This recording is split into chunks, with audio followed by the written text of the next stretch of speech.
Hello everyone, আসসালামু আলাইকুম। Welcome back to my channel. আজকে আরেকটা ব্লগ ভিডিও নিয়ে আপনাদের সাথে চলে আসলাম। আজকে ব্লগ ভিডিওটা হচ্ছে সকাল সকাল আমি সকাল থেকে একবারে শেষ পর্যন্ত কি করি আজকে ওইটা আপনাদের সাথে শেয়ার করব। আজকে সকালবেলা উঠে আমার ডেইলি যে কাজটা থাকে সেগুলো হচ্ছে কোয়েল পাখিকে খাবার দেওয়া। আর এই কোয়েল পাখিকে খাবার কিন্তু আমি একাই দিই না, আমার হাজব্যান্ড আমার সাথে দেয়। আজকে যেহেতু আমার হাজব্যান্ড নেই, এই জন্য আমাকে একাই দিতে হবে। এই জন্য সকাল সকাল উঠে আমার মেয়ে ওঠার আগে তাড়াতাড়ি আগে কোয়েল পাখির কাছে চলে আসলাম খাবার দেওয়ার জন্য। আর এই খাবার দেওয়ার সময় কিন্তু অনেকটা বেশি পরিমাণ দেরি হয়ে যায়, কারণ অনেকটি পাখি আবার খাবার অল্প জায়গায়, তো এই জন্য পা ফেলাইতে অতটা সুবিধার নয়, মানে একটু একটু করে পা ফেলাইতে হয়। আর সব কিছু খাবার টাবার দিতে হয়, এই জন্য মনে করেন যে তাড়াতাড়ি হয় না। তাও এখানে আধা ঘন্টা 40 মিনিটের মতো লেগে যায়। এই জন্যই তাড়াতাড়ি সকালবেলা উঠে এই কোয়েল পাখির কাছে চলে আসলাম। প্রথমে আগে যে কাজটা করি, আমি এই পানির পাত্রগুলো আগে বের করে নিই। এই পানির পাত্র বের করে নিলে আমার অনেকটা পরিমাণ সুবিধা হয়ে যায়। পরে খাবার দেওয়ার পরে দেখা যায় যে পানিগুলো দিয়ে দিই। এই জন্যই মনে করেন যে আগে পানির পাত্রগুলো বের করে নিই। পানির পাত্র বের করার পরে মনে করেন যে এগুলো পরিষ্কার করতে হয় পানি দিয়ে, আবার ওই পানি ফেলে দিতে হয়, অনেক ঝামেলা। আসলে যারা বাড়িতে জায়গা থাকে তাদের আমি সবাইকে বলবো যে আপনারা ঘরে কিছু না কিছু করার জন্য চেষ্টা করেন। আমরা ছাদে জায়গা ছিল, আমাদের যতটুকু জায়গা অতটুকু জায়গার মধ্যে আমরা এই কোয়েল পাখি পালন করতেছি। আর ওই কোয়েল পাখি পালনে কিন্তু একেবারে যে ক্ষতি তাও না, একেবারে যে লস তাও না, মোটামুটি আছে। যদি আপনি ভালোভাবে করতে পারেন তাহলে এই জায়গা থেকে অনেক বেশি ইনকাম করতে পারবেন। আর যদি আপনি করতে না পারেন তাহলে করার দরকার নেই, কারণ এই কোয়েল পাখি একবার যদি অসুস্থ হয়ে যায় তাহলে কিন্তু একটাও বাঁচবে না, মুরগিদের মতনই অবস্থা হয়। আমাদের কিন্তু এর আগে একবার ক্ষতি হয়েছিল আমাদের কোয়েল পাখির, অসুখ হয়ে সব পাখিগুলো মারা গেছিলো। এর আগে ভিডিওর মধ্যে আমি দেখাইছিলাম, কিন্তু এখন আল্লাহর রহমতে সব পাখিগুলো সুস্থ আছে, সবল আছে। ওই পাশে ছোটো পাখি ছিল আর এই পাশে ডিম পাড়া পাখি ছিল। আমি খাবার দাবার সব কিছু দিয়ে ডিম কয়েকটা পাড়ছিল সকালবেলা, আর রাতেই কিন্তু আমাদের ডিম পাড়ার সময় হয়। রাতে ডিম তোলার পর আমরা সকালবেলা এই যে অল্প করে ডিম পাই। তারপরে আমার শ্বশুর বাজারে গেছিলো, বাজার থেকে আজকে চিংড়ি মাছ নিয়ে আসছে, বড় বড় চিংড়ি মাছ। আর এতটুকু চিংড়ি মাছ নাকি 500 টাকা। প্রথমে আমার শ্বশুরের সামনে মনে করেন যে বড় বড় চিংড়ি তিনটা এই কাগজের মধ্যে ঢুকাইছিল। পরে আমার শ্বশুরে ঢালে বলতেছিল কি, শালারা এতটুকু চিংড়ি দিচ্ছে আমাকে। প্রথমে বড় বড় চিংড়ি দেখাইলো, যে শুধু এখানে 3-4টা চিংড়ি শুধু বড় ছিল, আর সব চিংড়ি কিন্তু দেখেন একবারে ছোট ছোট ছিল। এই হিসাবে কিন্তু 500 টাকার মাছ হিসাবে ঠকাই হয়ে গেছে। আর এটা যেহেতু নদীর মাছ, আর নদীর মাছ কিন্তু খেতে অনেক বেশি মজা লাগে। আমার শ্বশুর নদীর মাছ ছাড়া কিন্তু চাষের মাছ বলেন চিংড়ি বলেন কিচ্ছু খায় না। সে শুধু নদীর চিংড়ি, তারপরে নদীর বাইলে এগুলো খায়, তাছাড়া কিন্তু সে বেশি একটা কোনো মাছ খেতে চায় না, মানে নদীর না হইলে খাইতে চায় না।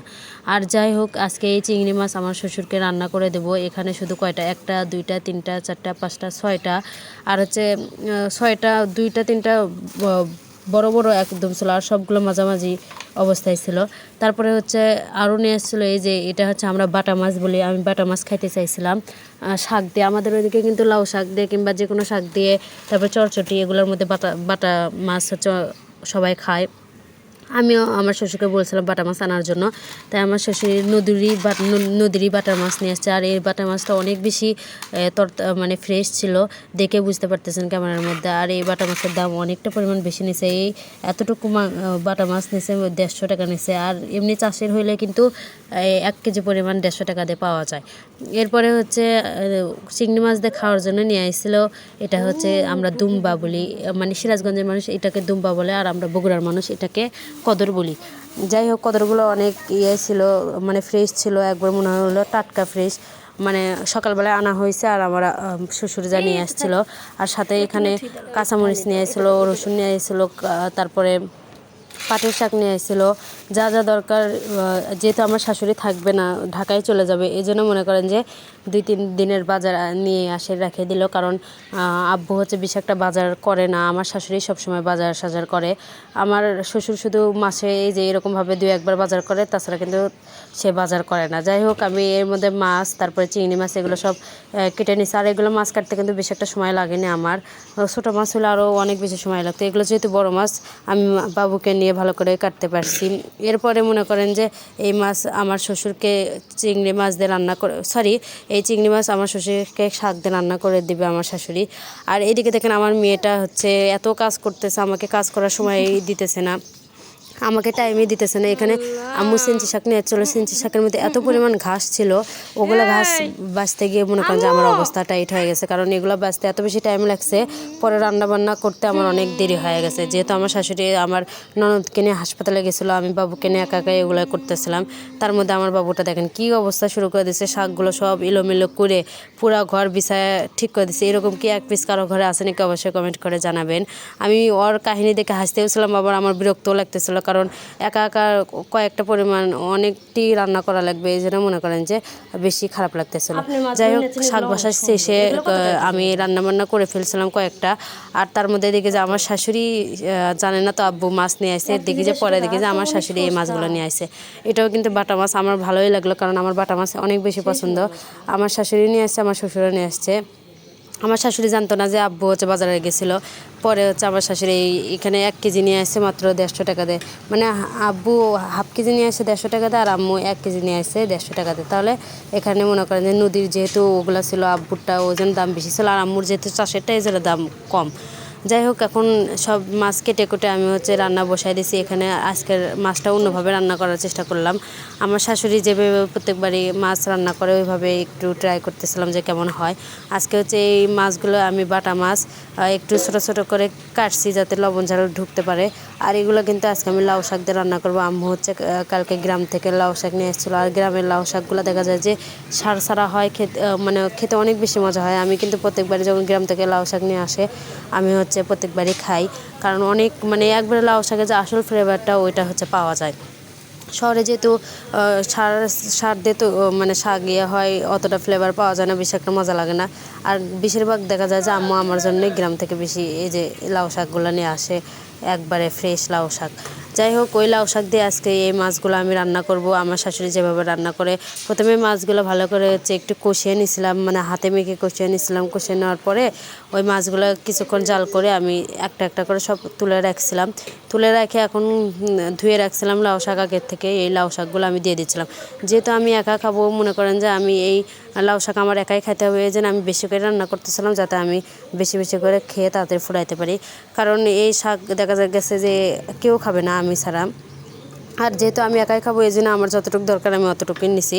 আর রান্না করার পরে অনেকটা পরিমাণ কম হয়ে গেছিলো, সেটাই দেখতেই পারতেছেন। এখনই যে কম হয়েছিল আরও একটু পরে কিন্তু আরও কমে গেছিলো। আর আমার ননদ যে আসে পরে হচ্ছে খাইছিল, ভালোই বলছিল যে মজাই হয়েছে, এই কথা বলছিল। যাই হোক, আজকে এই ভিডিওটা কেমন লাগলো অবশ্যই আপনারা কমেন্ট করে জানাবেন। এখন মাছগুলো সব দিয়ে দিলাম। আর এই লাউ শাকের কালারটা দেখেন কত সুন্দর, মাশাআল্লাহ। সবাই মাশাআল্লাহ বলবেন, কালারটাই অনেক সুন্দর, কালার দেখে মন ভরে যাইতেছিল আমার। আর যে কোনো তরকারি কিন্তু রান্না করার পরে বেশিরভাগ মানুষ কালারটাই বেশি পছন্দ করে। কালার যদি সুন্দর হয় তাহলে ভাবে যে তরকারি মনে হয় অনেক বেশি সুন্দর হয়েছে। আচ্ছা, আমিও আজকে ওইটাই ভাবতেছিলাম যে কালার যেহেতু এত সুন্দর লাগতেছে তাহলে তরকারি না কত সুন্দর হবে।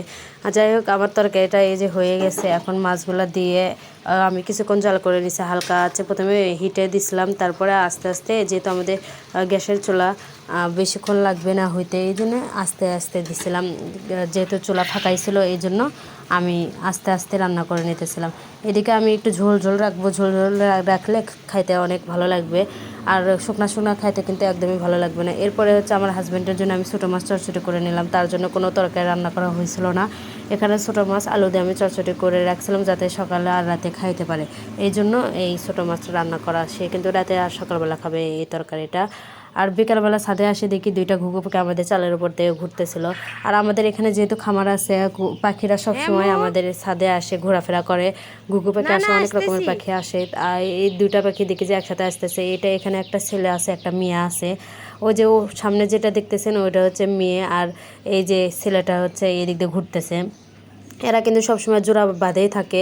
আমাদের ছাদে যখনই ঘুঘু পাখি আসে এরা কিন্তু জোড়া হয়ে আসে। আর এর আগে আমি অনেকটা ঘুঘু পাখি ধরছিলাম, তাও 7-8টার মতো ঘুঘু পাখি ধরছিলাম। আমাদের খামারের মধ্যে ঢুকছিল দরজা যখন খোলা ছিল। এখন আর ধরতে পারি না যেহেতু দরজা খোলা থাকে না। যাই হোক, আজকের ভিডিওটা এ পর্যন্ত। সবাই ভালো থাকবেন।